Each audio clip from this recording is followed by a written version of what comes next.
द्रोणाचार्य बैठा हुआ है, ध्यान रखना। कितनी बार हम दिन भर में द्रोणाचार्य नहीं बनते, किसी की तरक्की पर हमें तकलीफ नहीं होती, ऐसा कभी होता है? तीर्थंकर कौन? जो खुद तरते हैं दूसरों को भी तारते हैं, और जो तरना नहीं चाहता है उसको भी तारते हैं। कितनी बड़ी चुनौती है ये जीवन की, कि उसे पार नहीं होना है और भगवान उसे पार करते हैं। उसकी इच्छा नहीं है, फिर भी उसे धर्म से, ये कितनी बड़ी बात। मैं भी तो कर रहा हूं ना, कि तुम्हारी इच्छा नाचने गाने की है, जुलूस में घूमने की है, यहां बैठने की नहीं है, लेकिन फिर भी मैंने सोचा है बिठा के रहूंगा। ध्यान रखना, सत्कर्म से लगा के रहूंगा। ये हमारे तीर्थंकरों की साधना है। मन लगे या ना लगे, कल्याण करना चाहो या ना चाहो, लेकिन उनका संकल्प है हम कल्याण करके ही रहेंगे, ध्यान रखना, तार के ही रहेंगे। तिन्नाणम तारयाणम, मैं भी तरूंगा और लोगों को भी तार दूंगा। और कौन से लोगों को तारूंगा? जो तरना नहीं चाहते हैं उनको भी मैं तार दूंगा। ध्यान रखिए। आप लोग तो बड़े होपलेस हो जाते हैं ना, क्या करें महाराज, सुनता ही नहीं है, कितना भी करो वो नहीं सुनता है। आज से भाषा भूल जाना। यदि तुम्हारे अंदर स्किल होगा ना, और स्किल को डेवलप करोगे ना, तो कितना भी ना बोलने वाला हो वो हाँ में परिवर्तित हो जाएगा। ध्यान रखिए। पहली बात ध्यान रखना, कथा कथा नहीं है, केवल कहानी नहीं है, किस्से नहीं है। इस कथा से अपने जीवन की व्यथा को बदलना है। एक पुत्र कहना नहीं मानता है, हम हार मान जाते हैं, नहीं मानता, नहीं सुनता। समाज में भी लोग होते हैं ना, नहीं सुनता, हम क्या करें? हमारे पास लोग आते हैं, बहू नहीं सुनती, हम क्या करें? क्यों नहीं करो? आज के बाद ये शब्द भूल जाओ कि हम क्या करें। तीर्थंकर के वंशज हो, तीर्थंकर के वंश में पैदा हुए हो, जो नहीं तरना चाहेगा उसको भी तारेंगे, जो श्रेष्ठ नहीं बनना चाहता है उसको भी श्रेष्ठ बनाने का हम प्रयास करेंगे। आपसे निवेदन है,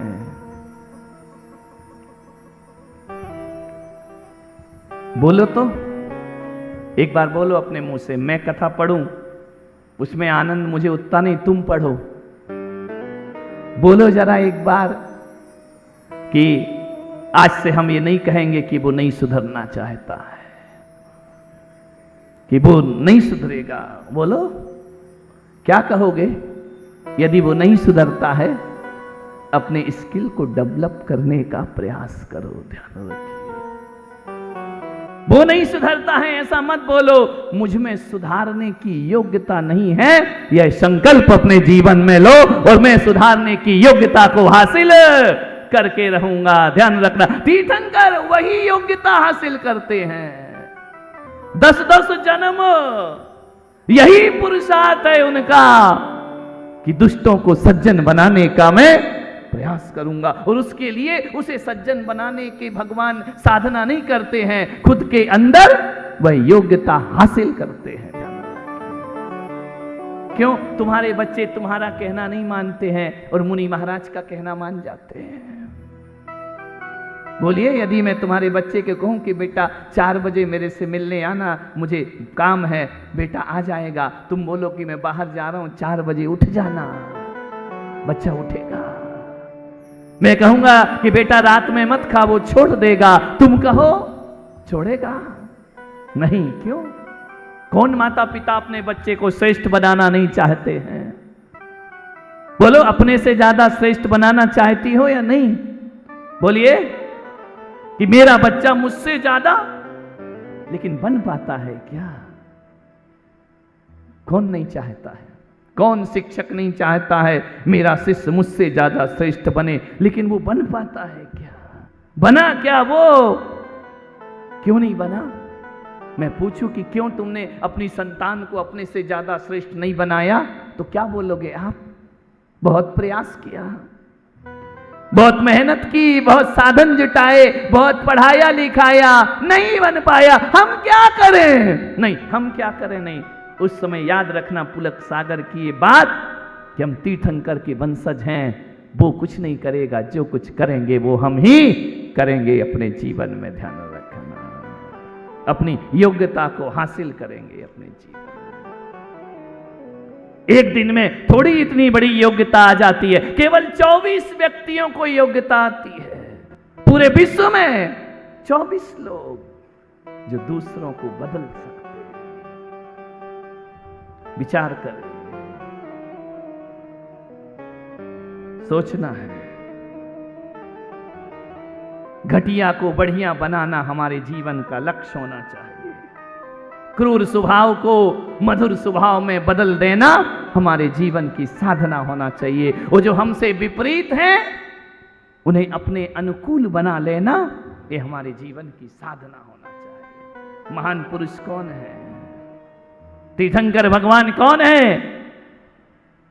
जो प्रतिकूल जानवरों को भी अपने समोसरण में शांत कर दिया करते हैं। मालूम है, तीर्थंकर जब चलते थे तो कांटे उल्टे हो जाते थे।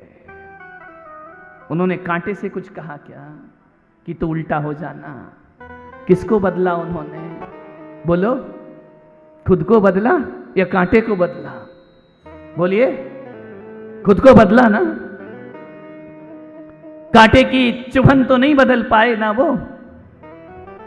कांटे की तीक्ष्णता तो नहीं बदल पाए, कांटे का स्वभाव तो नहीं बदल पाए। भगवान ने किसको बदल लिया? अपने को बदल लिया। जहां पैर रखा कांटे उल्टे हो जाया करते थे। हम आपको नहीं चुभ सकते हैं, ध्यान रखिए। हम आपके शरीर का घात नहीं कर सकते हैं। ऐसा चरित्र हमारे तीर्थंकरों का होता है। कभी कोई मूर्तिकार पत्थर से पूछता है क्या कि तुझे भगवान बनना है क्या? पूछता है? बोलो। यहां पे पाषाण की मूर्तियां, काली पाषाण की रखाई गई, शिल्पी को लेकर मेरे पास आए।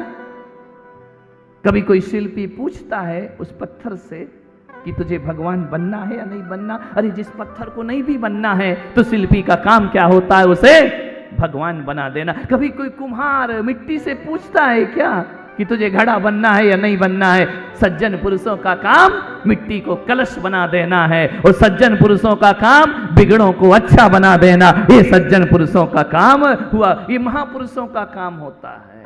मैं भी तो 3 महीने से तुम्हें अच्छा बनाने का प्रयास कर रहा हूं ना। तुमने भी कसम खाई है हम नहीं बनेंगे, और हमने भी कसम खाई है हम बना के रहेंगे, क्योंकि हम भगवान ऋषभ देव के वंशज हैं। हम सुधार के ही रहेंगे। लेकिन ऐसी कसम नहीं खाई सास बहू की तरह कि सास बोले बहू को नहीं सुधार दूं तो मैं भी झांसी वाली रानी नहीं। ध्यान रखना, नहीं, ऐसी कसम नहीं खाई।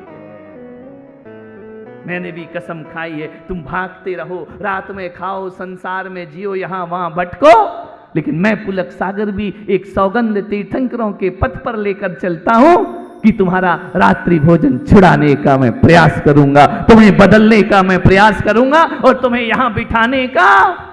ये किसकी कहानी है? तीर्थंकर महापुरुषों की। हम बदल देंगे स्वभाव तुम्हारा। महाराज महाबल ऋषभदेव की जीवन की यात्रा शुरू होती है।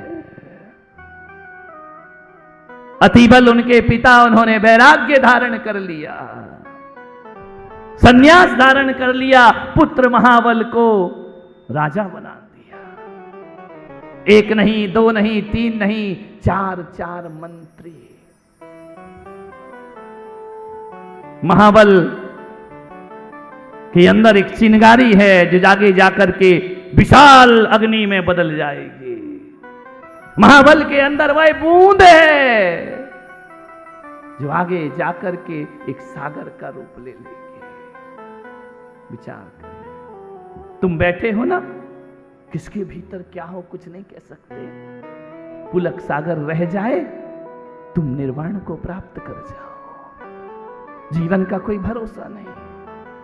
जीवन भर जो विषय भोग में रहता है अंत समय ऐसा भी एक क्षण आ जाता है अचानक होनहार जीव का कि मृत्यु के समय उसके हाथ में पीछे कमंडल आ जाया करते हैं, जीवन सार्थक हो जाया करता है। महाबल राजा सर्व संपदाओं का स्वामी, महाबल राजा के पास कोई वस्तु की कमी नहीं। पिता निर्वाण को प्राप्त हुए, दीक्षा को प्राप्त हुए, महाबल ने पूरा राज्य संभाला। सदा स्थायी किसी का राज्य नहीं होता है, ध्यान रखना। सदा स्थायी किसी की शान नहीं होती है। सदा एक सा किसी का जीवन नहीं हुआ करता है। आज रानी हो, कल नौकरानी भी बन सकती हो। आज घर में हुकूमत है, कल कुछ भी ना हो तुम्हारे घर में, तुम्हारे पास। आज बच्चों पर तुम अपना वश है, कल आप बच्चे के वश में हो जाओ। जिंदगी का कोई भरोसा नहीं है। राजा महाबल धर्म ध्यान, 4 मंत्री 3 विधर्मी 1 धर्मी। अक्सर ऐसे ही होता है। सब्जी भाजी की दुकान ज्यादा होती है, हीरे की दुकान कम होती। एक आदमी ने पूछा, जैन धर्म इतना अच्छा है, इतने अच्छे आचरण हैं, इतने अच्छे विचार हैं, फिर ये जैन धर्म विश्व धर्म क्यों नहीं बन गया? फिर ये जैन धर्म पूरे विश्व में क्यों नहीं फैल गया? मैंने कहा, कौन कहता है जैन धर्म विश्व धर्म नहीं है? जैन धर्म के महावीर को विश्व मानता हो या ना मानता हो, लेकिन महावीर की अहिंसा को तो सकल विश्व माना करता है। ध्यान रखिए, महावीर की मूर्ति रखता हो या नहीं रखता हो, महावीर का अपरिग्रहवाद तो सब स्वीकार करते हैं। महावीर की प्रतिमा को सजा के रखे या ना रखे, विश्व का एक एक कोना, लेकिन पूरा विश्व जियो और जीने दो पर तो विश्वास रखता है। ध्यान रखिए, ये संदेश किसके हैं? तीर्थंकरों। कितने भी परमाणु का आविष्कार कर ले दुनिया, कितने भी बड़े बड़े हथियार बना ले दुनिया, लेकिन आज भी पूरा देश, पूरा विश्व निशस्त्रीकरण की तरफ बढ़ रहा है। वो जानते हैं कि आविष्कार विनाश के कारण है। और कौन महावीर की बात करते हो? देह रूप से महावीर को दुनिया ना पूजे, लेकिन विचार रूप से तो सारी दुनिया महावीर को, ये असत्य, ये सत्य, ये ब्रह्मचर्य, ये अपरिग्रह, ये किसके दिए हुए हैं? आदि ब्रह्मा आदिश्वर भगवान के बताए हुए ये मार्ग है, और सकल विश्व इनकी आराधना करता है।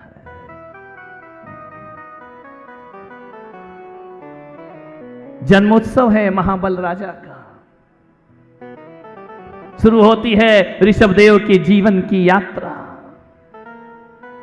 धर्म सभा रखी गई, ज्ञान सभा रखी गई, चारों मंत्री विद्वान।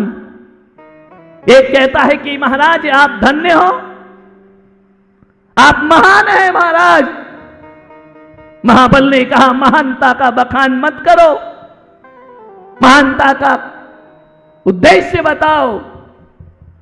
मंत्री ने कहा, ये सारे इंद्रियों के विषय भोगो महाराज, अनंत जन्म के पुण्य के उदय से ये तुमको प्राप्त हुए हैं।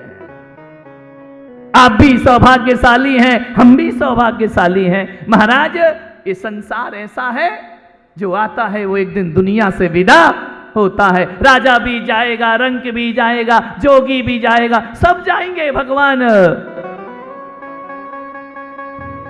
महाबल ने सुना, सब जाएंगे, सब जाएंगे। ऐसा कोई है जो नहीं जाए वापिस?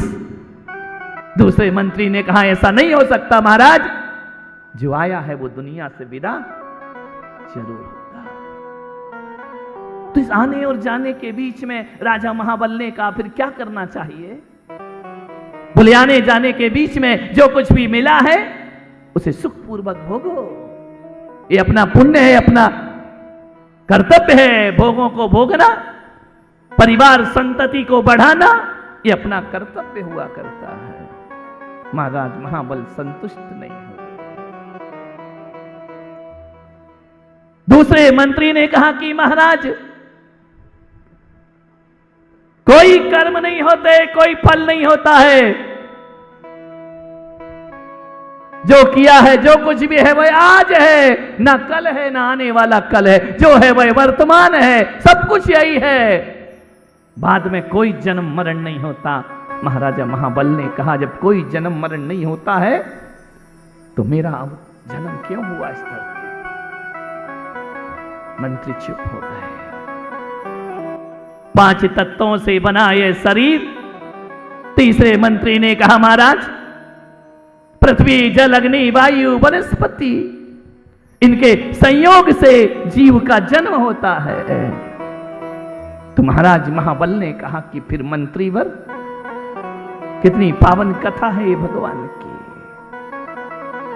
एक हंडी को चूल्हे पर चढ़ाओ, मंत्री जाओ। हंडी चूल्हे पर चढ़ाई गई, उसमें मिट्टी भी है, हंडी मिट्टी की है हांडी। उसमें जल रखो, नीचे अग्नि लगाओ, उसमें कुछ वनस्पति डालो, आकाश तो है ही। जाओ। महाबल ने कहा, मंत्री एक जीव पैदा करके दिखाओ। यदि 5 तत्वों से जीव बनता है, तत्व की ज्ञान चर्चा हो रही है, तो क्या उसे पानी में खोलते हुए उस हंडी में कोई मनुष्य पैदा हो सकता है?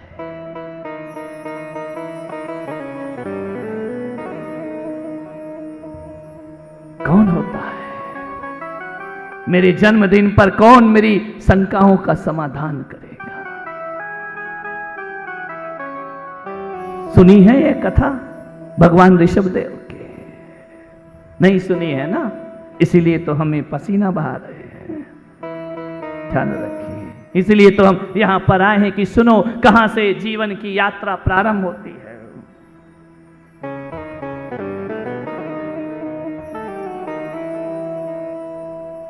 आत्म तत्व की बात, सत्य की बात स्वयं बुद्धि मंत्री बताता है।